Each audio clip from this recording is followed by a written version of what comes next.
আপনাদের একটা কথা বলি যে এরকম একটা ফুল এ পর্যন্ত আসতে এর পিছনে অনেক পানি ঢালতে হয়। সেই পানিগুলো আমরা ঢেলেছি। অনেকের কাছে মনে হয় যে রায়হানকে কাইয়ুম মোল্লা নষ্ট করে দিয়েছে। এটা আপনারা ভুল ধারণা আপনাদের। আমি বদরুজ্জামান ভাইয়ের কাছ থেকে একটু জানতে চাইবো যে আমি কি তাকে নষ্ট করে দিয়েছি, নাকি রায়হানকে আমরা তিল তিল করে আজকের অবস্থান পর্যন্ত এনেছি। ঠিক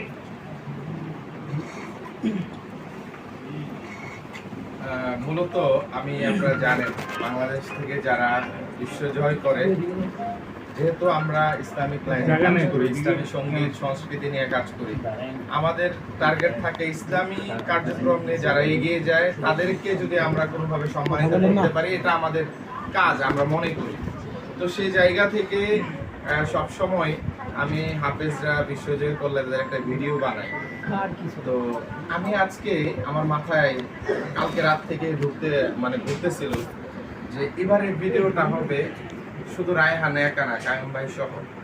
কারণ আমি যখন থেকে কাইয়ুম ভাইয়ের সাথে আমার পরিচয়, তখন রায়হানেরও এত পরিচয় নেই, কাইয়ুম ভাইয়েরও এত পরিচয় নেই। তখন থেকে আমি ওনাদের সাথে সম্পৃক্ত। আমার কিছু পরিশ্রম, কাইয়ুম ভাইয়ের হাড় ভাঙা পরিশ্রম আমরা যাকে বলি, আমি অবাক হইতাম। এবং আজকে আলাপ করতেছিলাম যে কাইয়ুম ভাইয়ের যে এনার্জি এবং পরিশ্রম, এই পরিশ্রম যদি আমি একটু করতে পারতাম, আমি তো বাংলাদেশে মোটামুটি সুখে শান্তিতে চলতে পারতাছি। আমার কাছে মনে হয় সারা বিশ্বরে ঘুরে চলতে পারতাম 100%, যদি উনার একটু পরিশ্রম আমার মধ্যে থাকতো। আমি অবাক হয়ে যেতাম তখন। মনে করেন সারা দিন রায়হানকে নিয়ে ঘুরে দৌড়ায় বিভিন্ন জায়গায়। উনি মাগরিবের পর বাসায় গেছে, সারাদিন ঘুরা। এখান থেকে ঢাকা থেকে আপনারা জানেন ২৫০০ যাইতে ১-১.৫-২ ঘন্টার ব্যাপার স্যাপার। এশারের সময় ফোন দিয়ে বলছি, কাইয়ুম ভাই এরকম একটা ব্যাপার স্যাপার আছে, এখানে আপনার উপকার হবে। ১ সেকেন্ডও দেরি করে নাই, বাসায় গিয়ে শুইতেও পারে নাই, জামাও খুলতে পারে নাই, সাথে সাথে ব্যাগ। এরকম একবার না, অসংখ্য বার রাত দিন ২৪ ঘন্টা হাড় ভাঙা পরিশ্রম করে যে মানুষটা এত দৌড়াদৌড়ি করেছে, আমার কাছে মনে হয় আজকের বিশ্ব জয়গুলো, এগুলো হলো সেই পরিশ্রমের ফল। আল্লাহ তাআলা কবুল করেছেন। আমি সবসময় বলে থাকি, পৃথিবীতে আপনার সাথে সবকিছু আপনার থেকে চলে যাবে, সবকিছু, একটা জিনিস যাবে না, সেটা হলো আপনার পরিশ্রম। এই পরিশ্রম কখনো আপনার সাথে গাদ্দারি করবে না। পরিশ্রম এমন যে সেটা আপনার বন্ধু হয়ে যথাসময় আপনার কাছে ধরা দেবে, যদি আপনি পরিশ্রমটা ধরে রাখতে পারেন। কাইয়ুম ভাই আমার চোখে দেখা একজন মানুষ, সংগ্রামী মানুষ, সফল মানুষ। আমি কাইয়ুম ভাইরে বলি, যখন এই মাদ্রাসাটা নেয়, কাইয়ুম ভাই বারবার হতাশা যে আমি পারবো কি পারবো না। আমি বলছি, ভাই আপনি যে পরিশ্রমী, আপনিই পারবেন, আর কেউ পারবে না।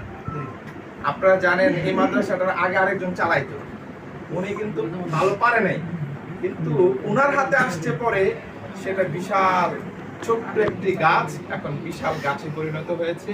এই গাছের ছায়া পুরো বাংলাদেশের মানুষ এখন পাচ্ছে, আলহামদুলিল্লাহ। কাইয়ুম ভাইয়ের পরিশ্রম ধরে রাখতে পারলে আমি এতটুকু বলতে পারি, বাংলাদেশে হিফজের জগতে উনি একটা নতুন বিপ্লব সাধন করবেন ইনশাআল্লাহ। এতটুকুই নয়, পাশাপাশি তিনি এমন কিছু ভালো কাজ করবেন যেই কাজগুলো বাংলাদেশের আলেমরা সাধারণত করে না। দেখেন, একটু জিনিস চিন্তা করেন, রমজানে ওনারা যে রমজানে রোজা রেখে উনি চলে গেছে চট্টগ্রামে, একজন মানুষ সিএনজিতে পুড়ে নিহত হয়েছিলেন। আমাকে উনি এইসব ব্যাপারে অনেক সময় বলে যে চলেন চলেন, এই একটা ভালো কাজ। আমার শরীর না, আমার পুরা মন টন সব বলে যে ভাই যাইস না, কি দরকার, যেটা আমি পারি না কোনোভাবেই।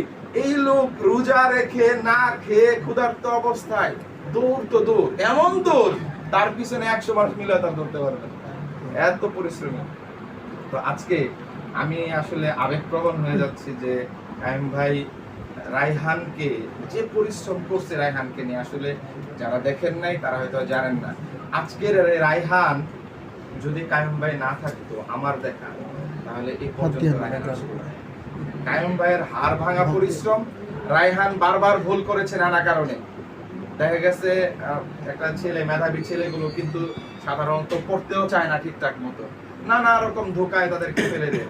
রায়হান বিভিন্ন সময় পড়াশোনায় ফাঁকিবাজি করছে, কিন্তু কাইয়ুম ভাই বারবার তার পিছনে ছুটে গেছে, তাকে ভালো পড়াশোনা যেন করে, এই যে প্রতিযোগিতার পিছনে দেখেন, এই সময়ে এসে রায়হানের বাংলাদেশে একটা ভালো জনপ্রিয়তা না, তার একটা অবস্থান, এই সময়ও রায়হান প্রতিযোগিতায় অংশগ্রহণ করে 1 নাম্বার হচ্ছে। এটা একমাত্র সবচেয়ে পিছনে যিনি পানি ঢেলেছেন উনি হলেন কায়েম ভাই। এগুলো কিন্তু আমরা ওনার সাথে চলি বা ওনার বন্ধু সেই হিসাবে না।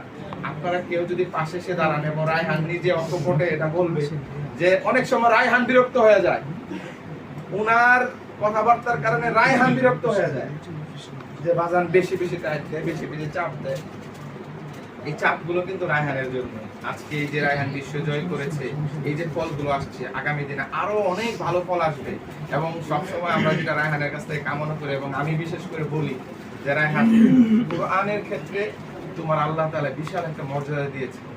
এই মর্যাদাটাকে তুমি যদি ইলমের ক্ষেত্রেও কাজে লাগাও, তোমার এই মেধা আছে, তোমার এই শক্তি আছে, তোমার এই সামর্থ্য আছে, তুমি যদি বড় একজন আলেম হও, দেখা যাবে কোরআন নিয়ে তুমি যেমন বিশ্বকে ছুঁয়েছো, একইভাবে এই দ্বীনি জ্ঞান ইলম নিয়েও তুমি বিশ্বকে ছুঁয়ে দেবে ইনশাআল্লাহ। প্রত্যাশা রইল এবং অনেক ভালোবাসা।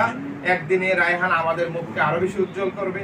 আমরা রায়হানকে দেখে আমাদের সন্তানরা শিখবে, তাকে দেখে আমরা উৎসাহিত হব, আমরা মানুষকে উপমা দেব তাকে নিয়ে, এই প্রত্যাশা রাখছি। এবং আজকে যে পর্যন্ত এসেছে, দিন তো শেষ নয়, মাত্র শুরু। আমরা ভবিষ্যতে তার সাথে আরো বড় বড় কাজে আমরা অংশগ্রহণ করব, পাশে ছিলাম, ইনশাআল্লাহ আগামী দিনে থাকবো, সেই প্রত্যাশা। আল্লাহ হাফেজ, আসসালামু আলাইকুম ওয়া রাহমাতুল্লাহ।